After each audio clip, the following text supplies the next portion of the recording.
Il y a 4 ans, la maison de Chipo Chama a été détruite. Depuis, elle et ses 2 enfants vivent ici, dans la banlieue d'Harare, dans un abri de fortune, avec de la paille en guise de mur et un morceau de plastique pour se protéger de la pluie.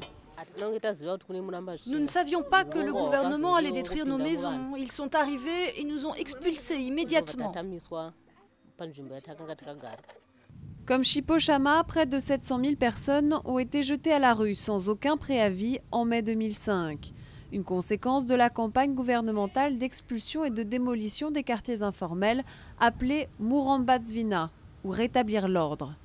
L'opération a été tellement rapide que beaucoup n'ont même pas eu le temps de rassembler leurs affaires. Des millions de dollars d'effets personnels ont ainsi été détruits.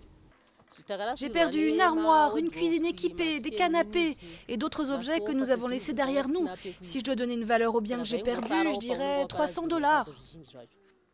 Une somme énorme dans un pays où le PIB par habitant s'élevait à $200 l'année dernière.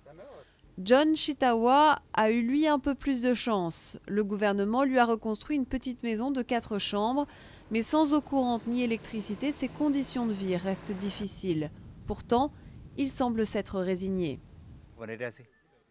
J'ai accepté la destruction de mes biens car c'est le gouvernement qui l'a décidé. Et puis nous sommes tous dans la même situation.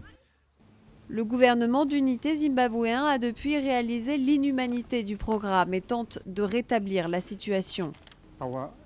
Nous estimons à 2 millions le nombre de personnes qui ont besoin d'un toit dans notre pays et nous travaillons très dur pour essayer de leur en fournir un.